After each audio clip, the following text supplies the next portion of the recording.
Imagine inheriting a home filled with memories, only to have a vindictive neighbor declare war on your livelihood using every bureaucratic weapon in her arsenal. What would you do when she parks her trucks in your garage uninvited, then slaps you with a $2,000 HOA fine? She parked two trucks in my garage without asking, then filed a $2,000 HOA complaint against me for unauthorized commercial activity. Too bad she didn't know I leased that garage to the county sheriff. At 6 a.m. on a Tuesday, I walked outside to find two massive diesel trucks blocking my entire garage. Still warm, still reeking of exhaust, oil already staining my concrete floor. The metallic ping of cooling engines mixed with that sharp chemical smell of fresh motor oil burning my nostrils. Through her kitchen window, Brenda was watching me with a coffee mug, and the most satisfied smirk I'd ever seen. Like she'd just checkmated me in some game I didn't know we were playing. What she didn't realize, Deputy Martinez was coming by in 2 hours to pick up tactical equipment. And that HOA violation notice she'd already prepared, it was about to become evidence in her own harassment case. The woman had just declared war on someone who documents everything and rents property to law enforcement. What would you do if someone stole your garage, then tried to fine you for it? Drop your wildest neighbor story below. My name is Dale, and at 52, I've learned that most problems have simple solutions. 28 years fixing engines at the Ford dealership taught me patience, precision, and how to spot trouble before it ruins your day. But nothing prepared me for Brenda. I inherited this corner-lot ranch house in Millfield, Texas, when my wife Sarah passed 3 years ago. Cancer took her fast, and the medical bills took everything else. Now it's just me, my German Shepherd Rex, and a property that's worth more than I can afford to keep. The salvation came from an unexpected source. The county sheriff's department needed secure storage space, and my detached 3-car garage was perfect. $400 a month doesn't sound like much, but when you're living on disability and a thin pension, it's the difference between keeping your home and joining the foreclosure statistics. Deputy Martinez has been renting space for 18 months now. Stores tactical gear, emergency equipment, evidence bags, shows up twice a week like clockwork, professional and respectful. The concrete floor still holds that honest smell of motor oil from my mechanic days, now mixed with the metallic tang of police-grade equipment and the faint chemical scent of evidence preservation supplies. It's a perfect arrangement that serves the community and keeps my electricity on. Then Brenda moved in next door. Picture a woman who thinks owning a landscaping business makes her the neighborhood's self-appointed property manager. She arrived 6 months ago with husband Chuck, an oil rig worker smart enough to travel for work 11 months out of the year. Within 1 week, she joined the HOA board and started her campaign to enhance property values, which translates to make everyone miserable until they comply with my vision. She drives 2 massive trucks, a company vehicle loaded with commercial mowers and mulch spreaders, and a personal pickup that could haul a small building. Both are too big for her driveway, but instead of renting proper commercial storage, she decided my property looked more convenient. The warning signs started with her backyard barbecue 2 months ago. I'm talking a full production. Catered food, hired DJ, enough alcohol to float a riverboat. The bass thumped so hard it rattled my windows until midnight. Around noon, both her trucks appeared in my driveway like they'd been there forever. I knocked politely. The smell of barbecue smoke mixed with diesel exhaust was already triggering a headache. Brenda, I need you to move your trucks. Deputy Martinez has his scheduled check this afternoon. She barely glanced up from arranging her catered spread. It's just temporary overflow parking. It's my property, not a public lot. Her voice went ice cold. Don't be so dramatic, Dale. 1 afternoon won't kill anyone. 6 hours. She left those trucks there for 6 hours while her party raged on. When Deputy Martinez arrived for his equipment inspection, he had to park on the street and navigate around her vehicles like they were permanent fixtures. The gravel crunched under his boots as he took the long way around. Too professional to complain, but clearly irritated. I apologized 3 times, most humiliating moment of my retirement. That's when I realized this wasn't about parking convenience. It was about power. Brenda was establishing that her needs trumped everyone else's, including county law enforcement. The harassment escalated immediately. Next week, I caught her photographing my property with her phone, documenting every corner like a private investigator building a case. My garden, my fence, even Rex's doghouse got the surveillance treatment. Just updating neighborhood records for the HOA, she claimed with that same cold smile. Then came the violation notice printed on cheap copy paper that crackled like autumn leaves. Unapproved commercial activity detected. Cease unauthorized business operations within 30 days or face $2,000 fine. She was targeting my lifeline. Standing there with that notice in my hands, watching her smirk through her kitchen window, the strategy became crystal clear. This wasn't random neighbor drama. This was economic warfare.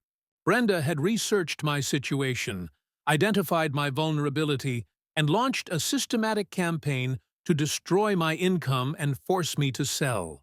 Too bad she picked the wrong retired mechanic to mess with. Rex growled low, sensing the threat. Smart dog. He knew we were under attack before I did.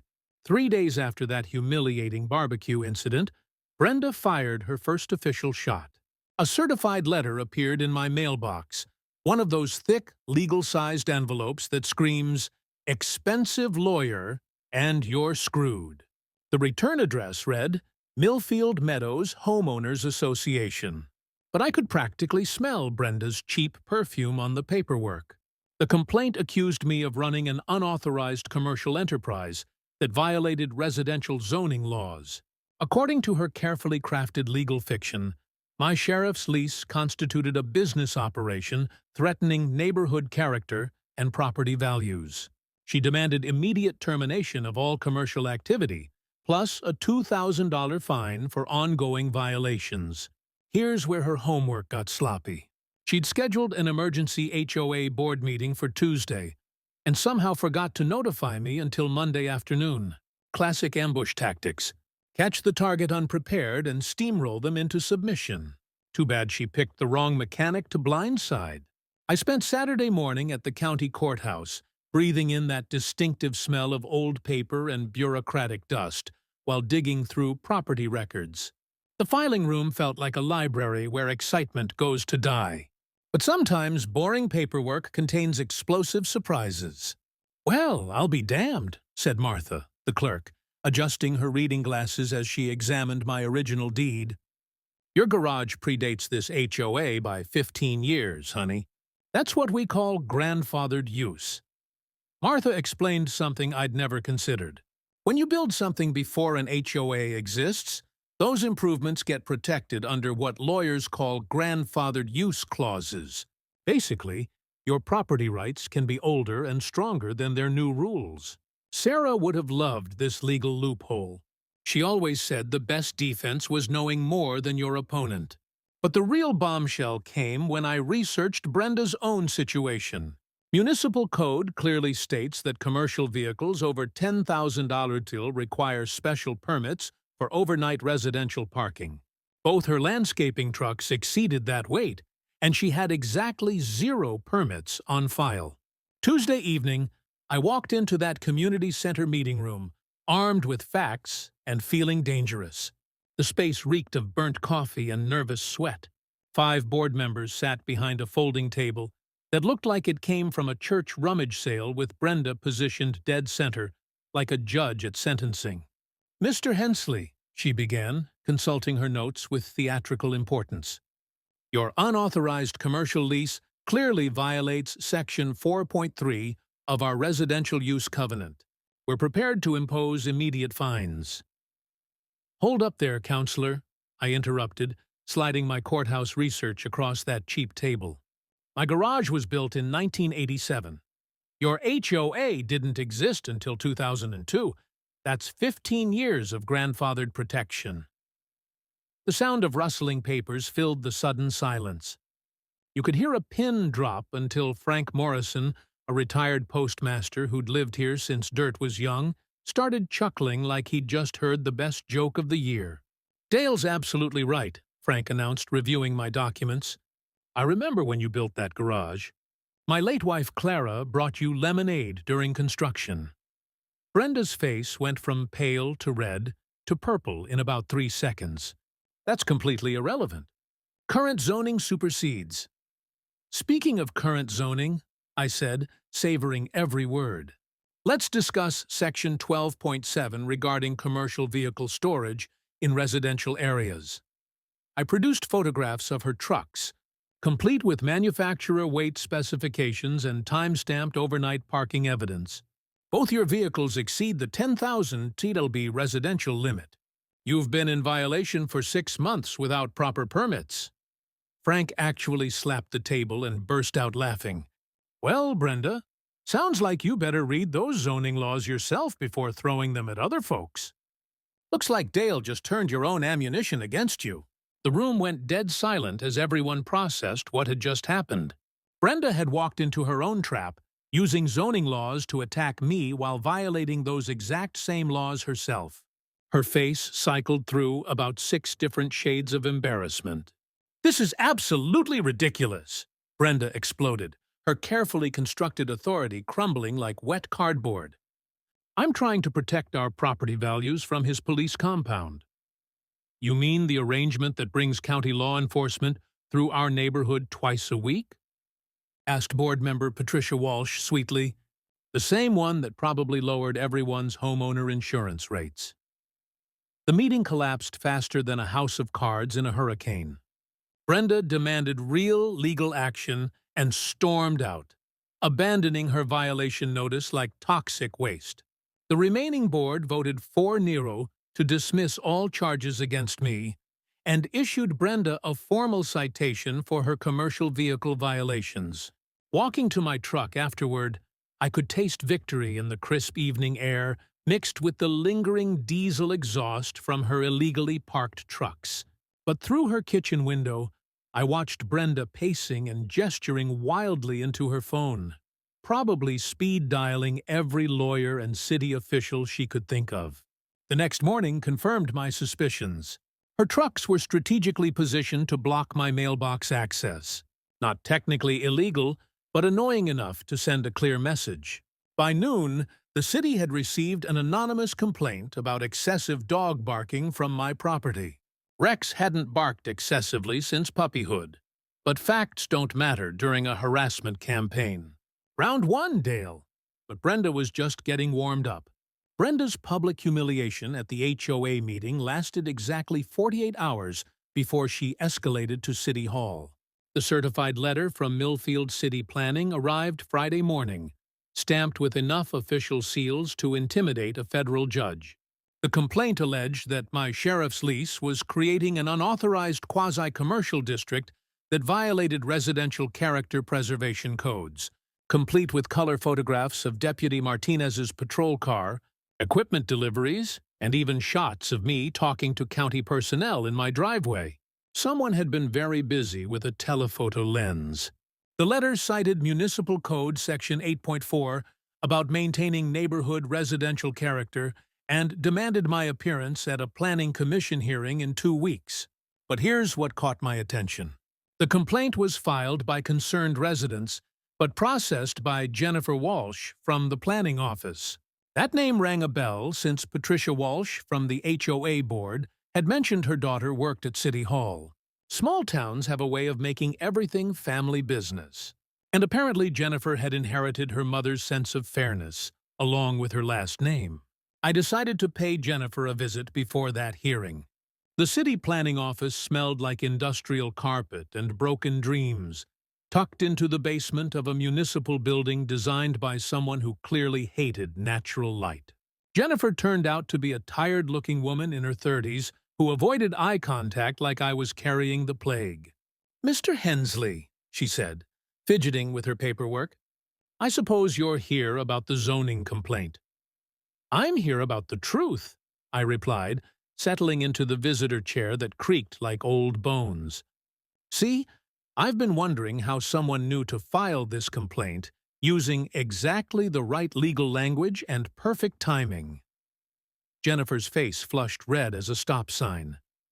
"I can't discuss ongoing cases," she mumbled. "Fair enough. But while I'm here, maybe you could help me understand something about home business permits." I'd spent the previous evening doing research that would have made Sarah proud, diving deep into municipal codes until my eyes burned. Turns out, running a landscaping business from your residence requires specific permits, especially when you're storing commercial vehicles and meeting clients at your home address. Brenda's business registration listed her home as the primary office, but she'd never filed for a home occupation permit. The oversight was like leaving your front door wide open while complaining about burglars. Hypothetically, I continued, pulling out printed municipal codes. What happens when someone operates a commercial business from residential property without proper permits? Jennifer reviewed the documents, and I watched her professional composure crumble faster than a house of cards in a windstorm. "These trucks are... how much do they weigh?" she asked weakly. "Over 12,000 lb each, both registered as commercial vehicles, both parked overnight in residential zones without permits," I explained, savoring every word. The irony was beautiful. Brenda was using residential character preservation laws to attack me while violating those exact same laws herself. "There's something else," I said, producing photographs from her barbecue party showing client consultations happening at her residence. Landscaping estimates, design meetings, payment collections, all commercial activity in a residential zone. Jennifer stared at the evidence like it might explode. "Mr. Hensley, this puts me in a difficult position."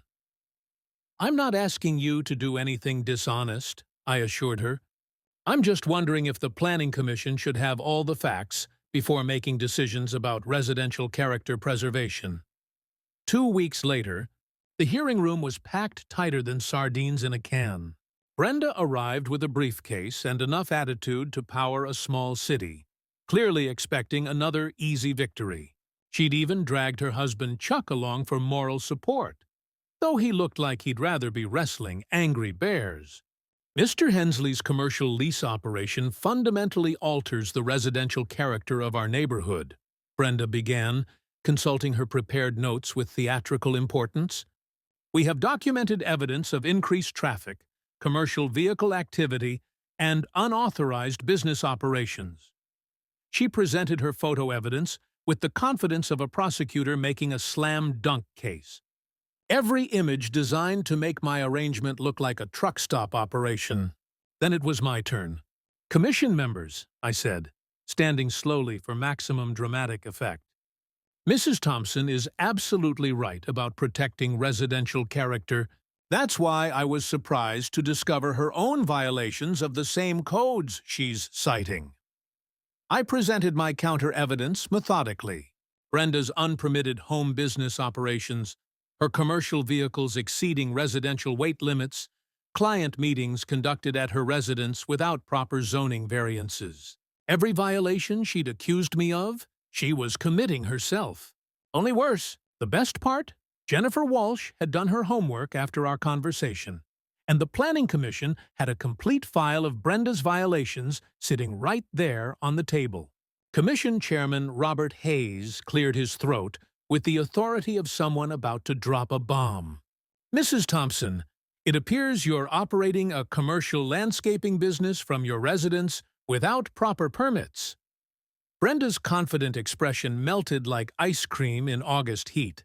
That's completely different," she sputtered. "Actually," Hayes continued, "Mr. Hensley's arrangement appears to be properly documented and legally established while your business operations are not." The commission voted 5-0 to dismiss the complaint against me and issued violation notices to Brenda for unpermitted commercial operations. Chuck looked like he wanted to crawl under the table and disappear forever. Walking out of that hearing, I could smell victory mixed with Brenda's desperation. But I also knew this wouldn't end here. Public embarrassment twice in a month would drive someone like Brenda to dangerous desperation. Sure enough, the next morning brought fresh scratches on my mailbox and an insurance claim notice in my driveway.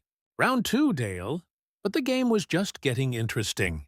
The insurance claim notice appeared in my driveway like a rotten surprise, fluttering in the morning breeze alongside what looked like fresh evidence of vandalism. According to Brenda's meticulously detailed complaint, Deputy Martinez's patrol car had allegedly scraped her fence during a routine equipment pickup, causing extensive property damage and ongoing safety concerns. The estimated repair cost, $3,500, plus additional compensation for emotional distress and inconvenience. I walked over to examine the so-called damage. Rex trotting beside me with his nose working overtime. The scratches on Brenda's wooden fence looked fresh enough to still smell like paint thinner, that sharp chemical odor that burns your nostrils and screams recent application. The marks ran in perfectly straight lines about bumper height, too uniform to be accidental damage. Either Deputy Martinez had invented a way to scrape wood through solid air, or someone had gotten creative with spray paint and a putty knife. "Morning, Dale," called my neighbor Mildred from her garden, where she was deadheading roses with the precision of a surgeon. At 78, Mildred had survived the neighborhood's evolution from farmland to subdivision, and her memory was sharper than her pruning shears. "Saw some interesting activity over at Brenda's place yesterday evening. Woman was out there with a can of something, working on that fence real hard." She paused, giving me a look that could cut glass. Funny thing is, I could have sworn that fence looked fine during my afternoon walk. Mildred's Ring doorbell system was the neighborhood's unofficial security network, documenting everything from package deliveries to Brenda's escalating harassment campaign. "You might want to check the timestamp on my video from around 6:30 last night," she suggested, with the subtle cunning of someone who'd learned that evidence beats accusations every time. I contacted my insurance company immediately, speaking with investigator Carl Thompson, who'd been handling fraudulent claims longer than I'd been fixing engines. Carl had that weary tone of someone who'd seen every scam in the book twice. "Mr. Hensley, we get about 6 fabricated damage claims every month. Most people aren't smart enough to stage them properly, which makes our job easier." He explained that insurance fraud investigations follow specific patterns: timeline analysis, damage assessment, witness interviews, and most importantly, video evidence review. When people try to scam insurance companies, they usually forget about security cameras until it's too late. "What makes this one suspicious?" I asked, though I already suspected the answer. "Well, for starters, the complainant filed within 12 hours of the alleged incident with professional quality photographs and a repair estimate from a contractor who happens to share her business address. That's either remarkable efficiency or remarkable preparation." Carl arrived the next morning with measurement tools and a camera that could probably photograph fingerprints on raindrops. The fence damage told its own story under professional scrutiny. Scratches too uniform, too fresh, and applied from the wrong angle to match any vehicle impact pattern. These marks were made by hand tools, probably a putty knife or scraper, he explained, pointing out subtle differences in depth and direction. Vehicle damage creates irregular patterns from impact forces and momentum. This looks like someone used a ruler for guidance. The Ring doorbell footage was the knockout punch Brenda never saw coming. Mildred's camera had captured her working on the fence at 6:47 p.m. the previous evening, carefully applying gray spray paint in measured horizontal lines. The video quality was clear enough to read the Rust-Oleum label on the paint can, and the timestamp proved the damage occurred more than 12 hours after Deputy Martinez's last visit to my property. You could even hear Brenda muttering to herself as she worked, probably rehearsing her victim's story. When Carl confronted Brenda with the evidence, the transformation was spectacular. She went from confident complainant to panicked defendant faster than a muscle car hitting a brick wall. "Mrs. Thompson," Carl said with the patience of someone delivering bad news professionally, "insurance fraud is a felony carrying serious penalties, including potential jail time and permanent criminal records." The color drained from Brenda's face like someone had pulled a plug. "This is all a misunderstanding," she stammered, suddenly unable to maintain eye contact with anyone. "I was just touching up some existing damage." "The video shows you creating damage, not repairing it," Carl replied, consulting his notes like a prosecutor reading charges. "You have 24 hours to withdraw this claim voluntarily, or we'll be filing criminal charges with the county prosecutor's office." Brenda withdrew the claim before lunch, but her reputation was permanently damaged. Word travels faster than gossip in small towns, and by evening, everyone knew about her failed insurance scam. The incident finally pushed Chuck over the edge. That night, I overheard him through their open kitchen window, his voice carrying the exhausted frustration of a man who'd reached his breaking point. "Brenda, this has got to stop. Insurance fraud? Really? I'm not going to prison because you can't handle losing an argument." Their marriage was cracking under the pressure of her obsession, and Chuck was smart enough to start planning his exit strategy. But cornered animals are the most dangerous. The next morning brought anonymous complaints to animal control about Rex's aggressive behavior, plus a mysterious inspection notice from the health department about unsanitary property conditions. Brenda was running out of official channels, which meant she'd probably start getting creative soon. Round 3, Dale. But I had a feeling the real war was just beginning. The county tax reassessment notice arrived on a Tuesday that started normal and ended with my world tilted sideways. Millfield County was conducting routine property value updates. Bureaucratic speak for, "We need more money, and you're going to provide it." My modest ranch house had apparently increased in value by 40% over the past 3 years, which meant my property taxes were about to jump from manageable to catastrophic. I spread the paperwork across my kitchen table, that familiar sinking feeling settling in my stomach like bad coffee. The new assessment put my annual tax bill at nearly $6,000, double what I'd been paying. With my disability pension and small Social Security payments, there was no way to cover that increase without the sheriff's lease income. Hell, even with that $400 monthly, I'd be cutting things dangerously close. That's when I realized why this reassessment felt suspicious. The timing was too convenient, coming right after Brenda's public failures with the HOA and city planning.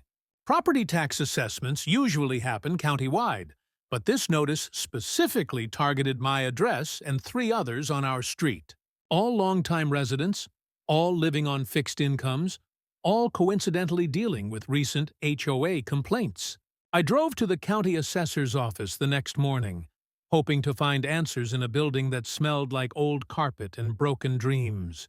The clerk, a harried woman named Janet, pulled up my property records with the efficiency of someone who'd answered these questions too many times.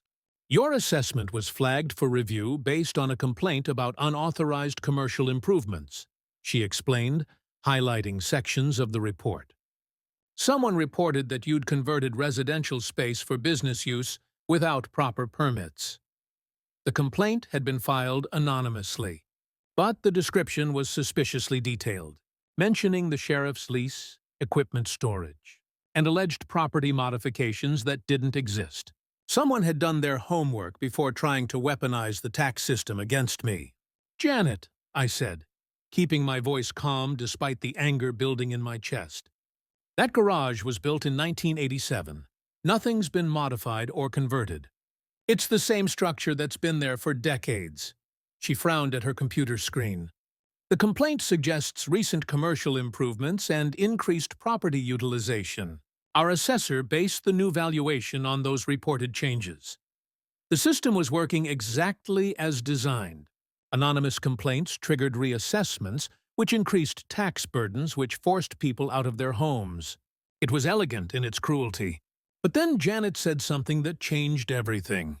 "You know, this complaint came through unusual channels. Most reassessment requests come from real estate agents or developers looking to establish market values. This one came directly from a city planning office referral." City planning office. Jennifer Walsh, who'd been feeling guilty about helping Brenda with the zoning complaint. I drove straight to City Hall, where Jennifer was waiting with the expression of someone who'd been carrying a heavy secret. "Mr. Hensley," she said before I could speak, "I need to tell you something about that tax reassessment." She explained that Brenda had been pressuring her to find creative solutions for problematic property owners, specifically mentioning elderly and disabled residents who couldn't fight back effectively. The tax reassessment was supposed to be the final blow, force me into financial crisis, make the sheriff's lease unsustainable, and create an opportunity for property acquisition. "She's been asking about other residents, too," Jennifer admitted, her voice barely above a whisper. "Mrs. Patterson on Elm Street, the Rodriguez family on Oak Avenue, all longtime homeowners, all dealing with unexpected HOA problems recently." The pattern was becoming clear. Brenda wasn't just targeting me. She was running a systematic campaign to force out established residents and acquire undervalued properties for her expanding landscaping business. But Jennifer's guilt had produced an unexpected gift. "I made copies of everything before I realized what was happening," she said, sliding a manila envelope across her desk. "Brenda's requests, the complaint details, even some emails discussing neighborhood investment opportunities." She paused, meeting my eyes for the first time. "I can't undo the reassessment immediately, but this evidence might help you fight it." Walking back to my truck, I felt the pieces clicking together like a puzzle Sarah would have solved in minutes. This wasn't personal harassment. This was business. Brenda had identified vulnerable homeowners, researched their financial situations, and developed a strategy to force them out through systematic harassment and bureaucratic manipulation. Too bad she'd picked the wrong mechanic to underestimate. Time to shift from defense to offense. That manila envelope from Jennifer felt like holding dynamite with a lit fuse. But dynamite only works if you know how to use it properly. I needed help. And fortunately, small towns run on networks of people who've been watching out for each other longer than Brenda's been alive. My first stop was the Legal Aid Society office in the county courthouse basement. A cramped space that smelled like coffee grounds and determination. Attorney Rebecca Martinez, Deputy Martinez's sister, as it turned out, specialized in elder abuse and property rights cases. She reviewed Jennifer's evidence with the focused intensity of a surgeon examining X-rays. "This is systematic harassment with clear financial motivation," she said, spreading the documents across her desk like a battle plan. "We're not talking about neighbor disputes anymore. This is organized intimidation designed to force property sales." Rebecca explained that harassment campaigns targeting vulnerable homeowners follow predictable patterns. First, identify properties in desirable locations owned by people with limited resources to fight back.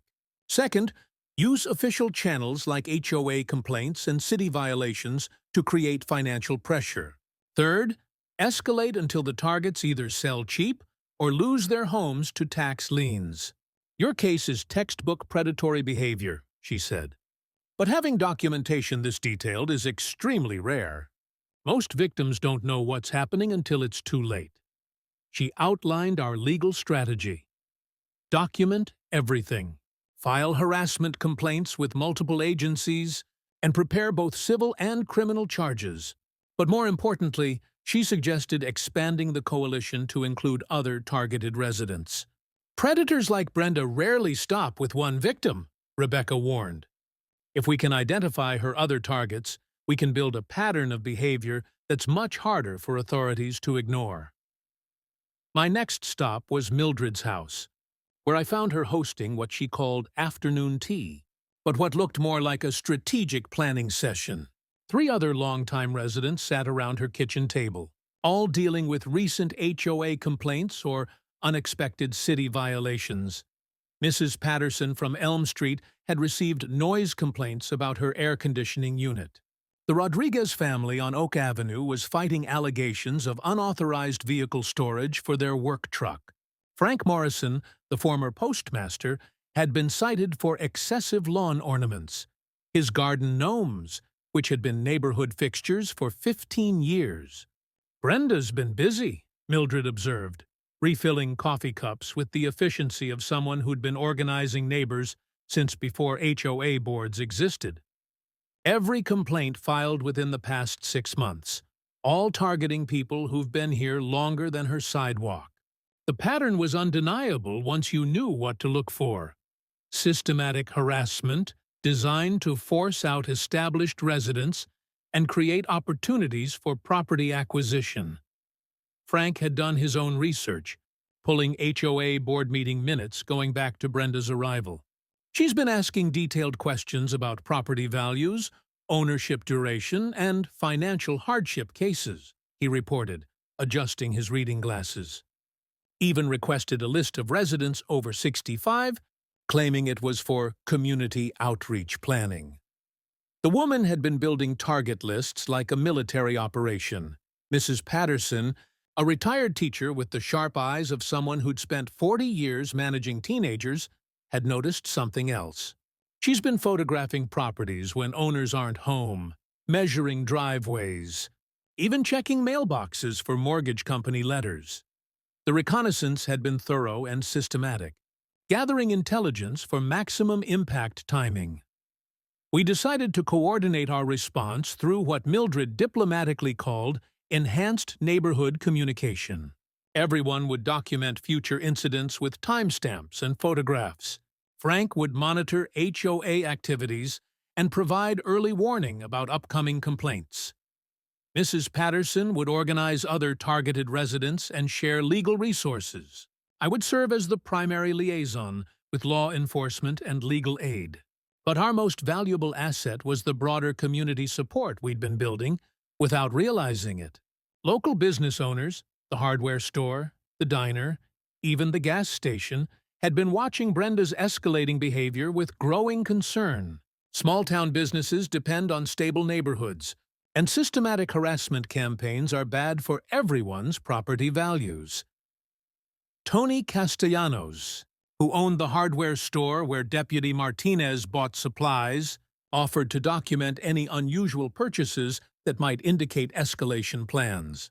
Woman came in last week asking about security cameras and motion sensors, he reported. Said she needed to monitor property boundary violations. Didn't feel right, so I told her we were out of stock. The diner owner, Maria Santos, had overheard Brenda's phone conversations during lunch meetings with contractors and real estate agents. She's been discussing development opportunities and neighborhood improvements that sound more like property flipping schemes, Maria reported.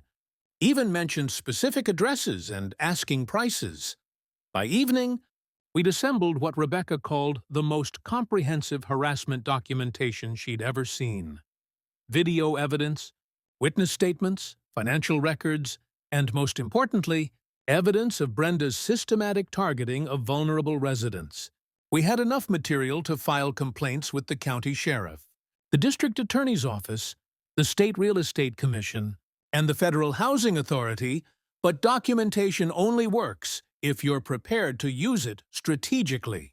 Rebecca scheduled meetings with law enforcement agencies for the following week, while I prepared for what would probably be Brenda's most desperate escalation attempts yet. Cornered predators don't surrender quietly. They usually double down with increasingly dangerous behavior. The coalition was ready. Time to see how far Brenda was willing to go to protect her schemes. Brenda's desperation revealed itself in increasingly sloppy attacks that showed she was running out of both patience and intelligent options. The morning after our coalition meeting, I discovered that someone had dumped motor oil across my driveway during the night, creating a slick mess that stank like a garage fire and would cost hundreds to clean properly. The timing wasn't coincidental.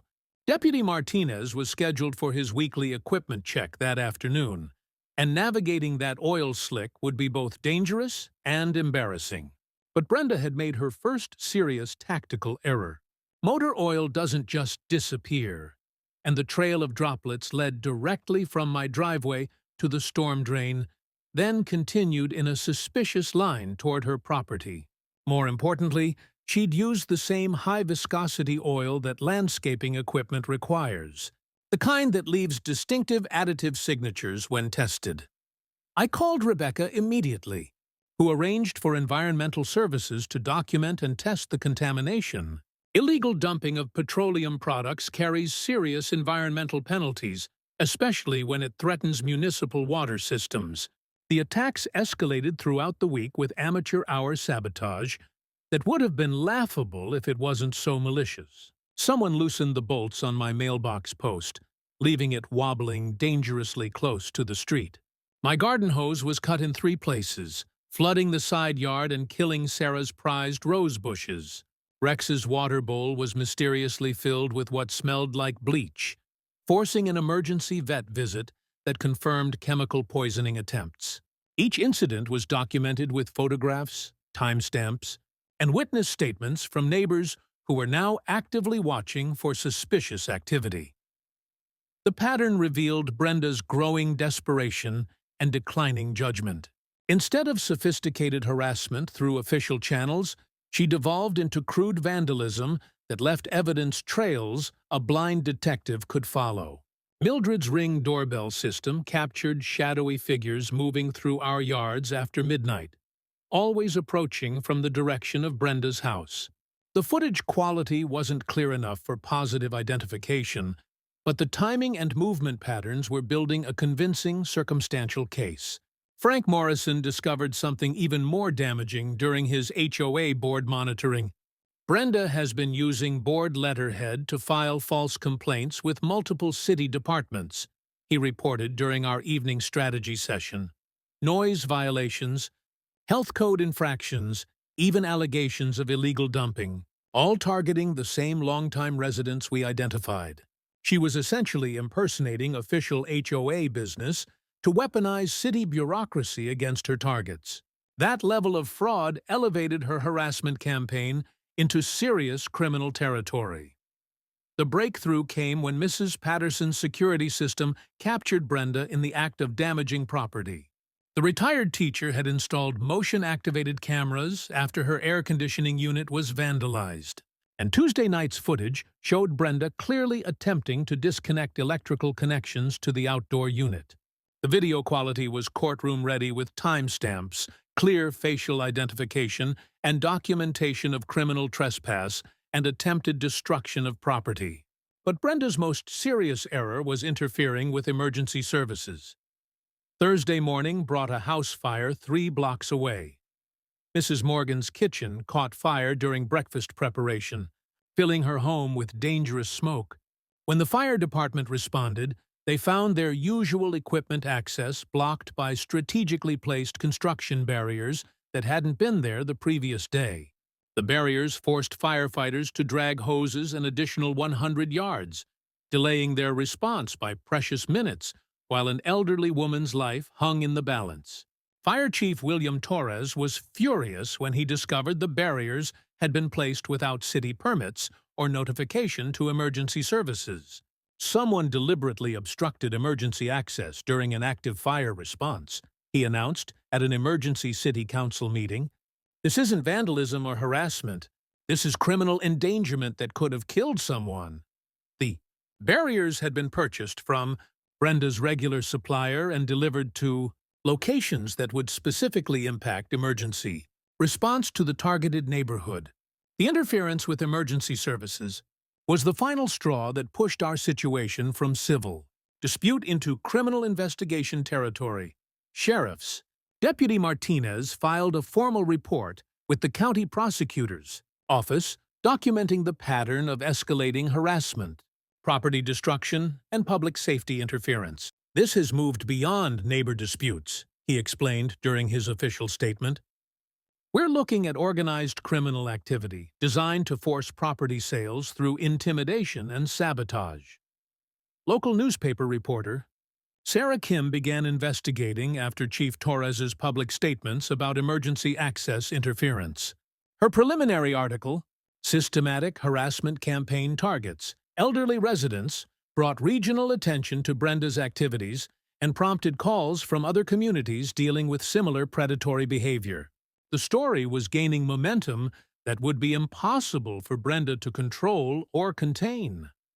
By Friday evening, Brenda's landscaping business was hemorrhaging clients as word spread about her criminal activities. Chuck's truck was conspicuously absent from their driveway most nights, and neighbors reported hearing heated arguments about lawyers, divorce proceedings, and bankruptcy possibilities. The pressure was finally breaking apart her life the same way she tried to destroy ours. But cornered predators become most dangerous when they realize their schemes are collapsing. Saturday morning brought an envelope under my door, containing photographs of my daily routines, Rex's walking schedule, and even shots taken through my kitchen window. The message was clear. If legal harassment couldn't force me out, maybe personal intimidation would succeed. Time for the final confrontation. Our coalition had the evidence, the community support, and the legal backing to end this war once and for all. Sunday morning arrived with unseasonable quiet, the kind of stillness that makes you check over your shoulder, expecting trouble. I was refilling Rex's water bowl when Brenda appeared at my back gate, dressed in what she probably considered her most trustworthy outfit, pressed khakis and a polo shirt that screamed, "Reasonable person making a reasonable offer." The transformation from harassing neighbor to concerned citizen would have been convincing if I hadn't spent months documenting her escalating criminal behavior. "Dale," she called out with artificial sweetness that made my teeth ache. "Could I have a word with you? I think we need to clear the air about all these misunderstandings." She was carrying a manila envelope thick enough to contain either legal documents or something more interesting. Given her track record with envelopes, I was betting on the latter.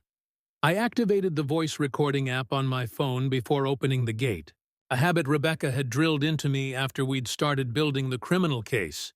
"What can I do for you, Brenda?" I asked, keeping my tone neutral while Rex positioned himself between us with the protective instincts of a dog who'd learned to recognize threats.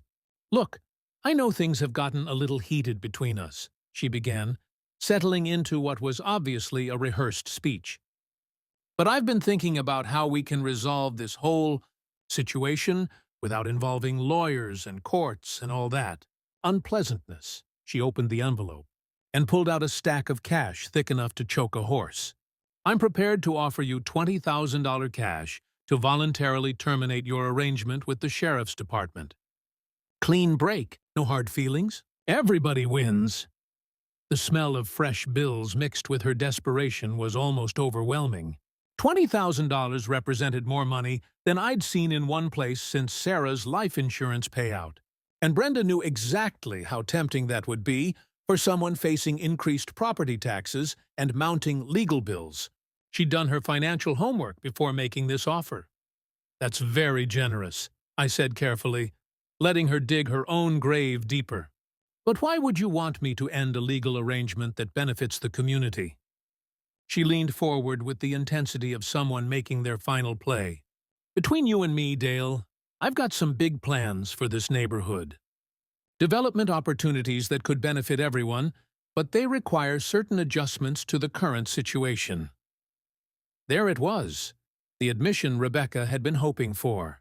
Brenda was essentially confessing to a systematic scheme to manipulate property values and force out long-time residents for development purposes. "What kind of development opportunities?" I asked, keeping her talking while the recording app captured every incriminating word. "Well, your corner lot has tremendous commercial potential," she explained, warming to her subject like a salesperson closing a deal. "Prime location, existing infrastructure, easy access for commercial vehicles. With the right improvements, it could be worth 3 times what you paid for it." She paused dramatically. "Of course, that would require removing certain complications that might interfere with proper development." The bribery attempt was textbook criminal behavior, but Brenda wasn't finished digging her legal grave. "I should mention that if you're not interested in this generous settlement offer, things could become very difficult for you," she continued, her voice taking on a harder edge. "I have connections at City Hall, County Planning, even the State Real Estate Commission. People who can make life very unpleasant for someone who refuses to be reasonable about legitimate business opportunities. That crossed the line from bribery into extortion territory, and I could practically hear Rebecca cheering from her legal aid office. "Are you threatening me, Brenda?" I asked, giving her one final chance to back down before she committed to felony charges. "I'm just explaining reality," she replied with the cold confidence of someone who thought they held all the cards. Small towns run on relationships and favors. People who cooperate with community improvement efforts tend to have fewer problems with permits, inspections, tax assessments, that sort of thing. People who fight progress sometimes find that bureaucracy can be very challenging. The recording was gold-plated evidence of attempted bribery, extortion, and abuse of public office connections. But Brenda still wasn't finished destroying herself. Think about it carefully, Dale. $20,000 cash. No questions asked. Clean break from all this mess. Or you can keep fighting and watch your life get very complicated very quickly. She slid the envelope across my patio table like a poker player going all in. "I'll need an answer by tomorrow evening. After that, this generous offer expires, and we handle things the hard way." I looked at the money, then at Brenda's expectant face, then at Rex, who was growling low enough to rattle windows. "I'll definitely think about it," I said, which was technically true since I'd be thinking about how to use this recording to put her in prison. "Can I keep this overnight to consider my options?" Her smile was pure predatory satisfaction. "Of course. Just remember, this is your chance to walk away from all this unpleasantness with your dignity and your bank account intact." She stood to leave, then turned back with an afterthought that sealed her fate. "Oh, and Dale, I'd hate for anything unfortunate to happen to Rex while you're making your decision. Dogs can be so vulnerable to accidents in neighborhoods where people aren't being cooperative." That threat against my dog was the final nail in her criminal coffin. Rex wasn't just property to threaten. He was family. And threatening family meant Brenda had just declared total war against someone with the evidence, community support, and legal backing to destroy her completely. Tomorrow's town council meeting was going to be very interesting. The town council chambers had never seen a crowd like Tuesday evening's turnout. Every seat was filled with standing room only along the walls, and people spilling into the hallway like it was a championship game instead of a municipal meeting. Word had spread through Millfield's networks faster than gossip at a church social. The showdown between Dale and Brenda was finally happening, and nobody wanted to miss the fireworks. I arrived early carrying a briefcase stuffed with evidence that felt heavier than a mechanic's toolbox. Rebecca sat beside me, projecting the quiet confidence of a lawyer who'd spent the weekend preparing for legal battle. Behind us, our coalition had assembled like an army. Mildred with her tablet full of security footage, Frank with his stack of HOA documents, Mrs. Patterson with her teacher's eye for detail, and a dozen other neighbors who'd suffered under Brenda's harassment campaign. The local news crew from Channel 7 had set up cameras after Sarah Kim's newspaper investigation went viral, bringing regional attention to what she dubbed the Millfield harassment scandal. Reporter Jennifer Walsh, no relation to the city planning Jennifer, was interviewing residents about systematic intimidation tactics targeting elderly homeowners. The story had legs, and everyone knew tonight would determine whether justice prevailed or money won.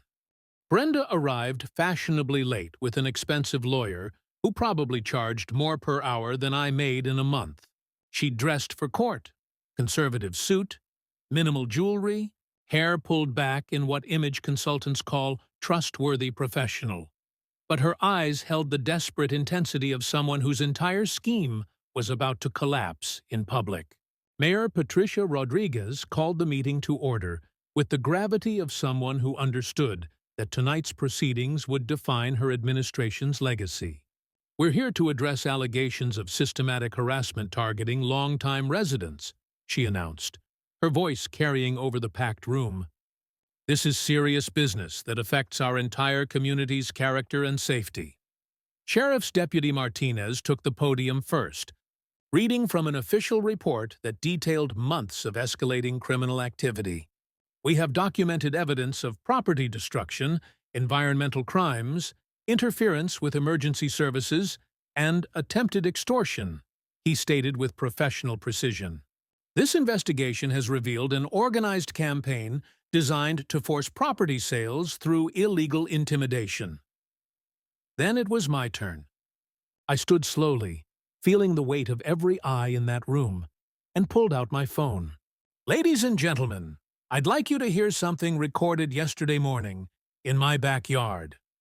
The audio quality was crystal clear as Brenda's voice filled the chamber, offering $20,000 to terminate my sheriff's lease, threatening bureaucratic retaliation, and finally promising that things could become very difficult if I refused her generous offer. The room went dead silent, except for the whir of news cameras recording every word. You could hear people's breath catching as Brenda's recorded voice detailed her development schemes, her connections at City Hall, and her plans to make life very challenging for uncooperative residents. But the gasp that echoed through the chamber came when her voice threatened Rex. Dogs can be so vulnerable to accidents in neighborhoods where people aren't being cooperative. Brenda's expensive lawyer was frantically scribbling notes and whispering urgent advice. But the damage was irreversible. You can't spin away your own voice making criminal threats on high-quality audio recording.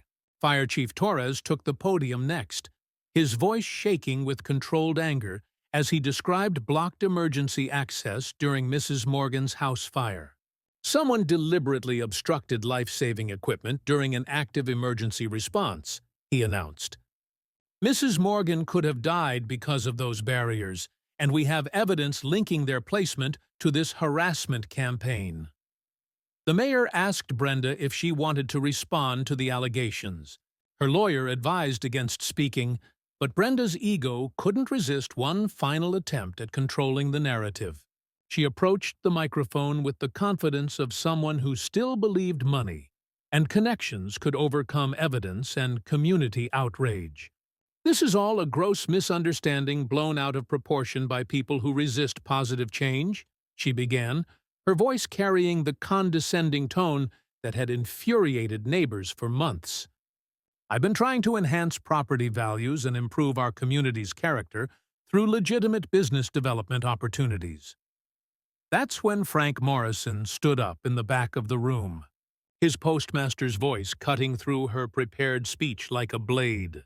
Brenda, we've got your HOA meeting minutes where you called longtime residents obstacles to progress and discussed accelerating turnover through strategic pressure. We've got your contractor receipts for those emergency access barriers. We've got video of you vandalizing property and contaminating storm drains. His voice rose with righteous anger. You tried to destroy our community for profit, and everybody in this room knows it. The crowd erupted in applause that lasted nearly 2 minutes. When Mayor Rodriguez finally restored order, she announced that the City Council was unanimously authorizing full cooperation with county prosecutors investigating criminal charges. This behavior has no place in Millfield, she declared. Our community protects its most vulnerable residents, not preys on them. County Prosecutor James Mitchell stepped forward with the authority of someone delivering justice. Mrs. Thompson, you're under arrest for attempted extortion, environmental crimes, interference with emergency services, and conspiracy to commit fraud. As Deputy Martinez read her rights, Brenda's composure finally cracked completely. Her expensive lawyer was already discussing plea bargains while she was led away in handcuffs. The room erupted again as justice was served with the satisfaction of a community that had fought back and won. Chuck sat in the back row looking relieved that his nightmare marriage was finally ending. Rex, waiting outside with Mildred, probably heard the cheering from the parking lot. Justice served, community protected, and one predatory neighbor permanently removed from our peaceful neighborhood. 3 months later, Millfield felt like a completely different town. Or maybe it was just returning to what it had always been before Brenda's toxic presence poisoned our community spirit. The morning sun still hit my kitchen window the same way, casting long shadows across Sarah's coffee mug that I still couldn't bring myself to put away. But now, I could drink my coffee without checking over my shoulder for surveillance cameras or waiting for the next harassment bombshell to explode. Brenda's criminal trial had been mercifully brief once the prosecutor presented our mountain of evidence. She pled guilty to extortion, environmental crimes, and interference with emergency services in exchange for 18 months in county jail and 5 years probation. Her landscaping business collapsed faster than a house of cards in a hurricane, and Chuck filed for divorce before she was even sentenced. The house next door sold to a young, teaching couple from Austin who baked cookies for the entire block and actually asked permission before. Borrowing my ladder, my expanded county lease was officially approved the day after Brenda's arrest, bringing in $1,000 monthly that not only covered the increased property taxes, but provided the financial security I'd been desperately missing since Sarah passed. Deputy Martinez now shares garage space with the fire department's emergency equipment and the county's new community outreach coordinator, turning my property into an unofficial neighborhood safety hub that genuinely enhanced everyone's property values. Ironic considering Brenda's original complaints. The transformation rippled through our community in ways nobody expected. Sheriff's Department presented Rex with an honorary K-9 unit certificate during a block party that drew half the town to my backyard, complete with the smell of grilling burgers mixing with diesel exhaust from the fire truck that kids were climbing on like playground equipment. Watching my German Shepherd pose for photos with actual police dogs while wearing a badge-shaped name tag was probably the highlight of my entire retirement. Frank Morrison was elected HOA president in a landslide victory, running on transparency and community service instead of harassment and intimidation. His first official act was implementing term limits and requiring recorded meetings, ensuring future Brendas couldn't weaponize neighborhood politics against vulnerable residents. The HOA budget now funds annual festivals and emergency preparedness programs instead of legal fees for frivolous complaints. Rebecca Martinez expanded her legal aid practice to specialize in elder harassment cases, using our documentation system as a template for communities across Texas dealing with similar predatory behavior. She's helped prosecute systematic harassment campaigns in 6 other towns, turning our local victory into a statewide movement for vulnerable resident protection. Sometimes one person's courage to fight back can protect thousands of others. But the most meaningful change happened in smaller daily moments that restored faith in human decency. Mildred's garden parties became weekly institutions, where neighbors shared resources and friendship instead of complaints and suspicions. Mrs. Patterson organized walking groups that were really excuses for retired folks to check on each other's well-being while getting exercise. The Rodriguez family opened their garage for community tool sharing, creating the mutual support network that makes small towns feel like extended family. I established the Sarah Hensley Memorial Scholarship Fund using a portion of my increased lease income, providing annual college assistance for local students planning careers in community service, teaching, nursing, social work, law enforcement. The first recipient was Maria Santos's daughter heading to nursing school with dreams of working in rural communities that reminded me why Sarah would have loved this legacy. Every year, watching those kids graduate, knowing they'll help other communities stay strong, I can almost hear Sarah's proud whisper in the evening breeze. Months after Brenda's arrest, I was working in Sarah's restored rose garden when laughter drifted over the fence from next door.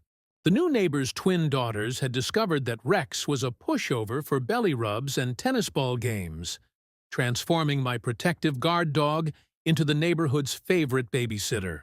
Their parents, both teachers drawn to Millfield by news reports about our strong community values, were already organizing parent-teacher conferences in their living room. Standing in my driveway that evening, watching those little girls giggle, while Rex patiently endured dress-up games, I realized something Sarah would have appreciated deeply.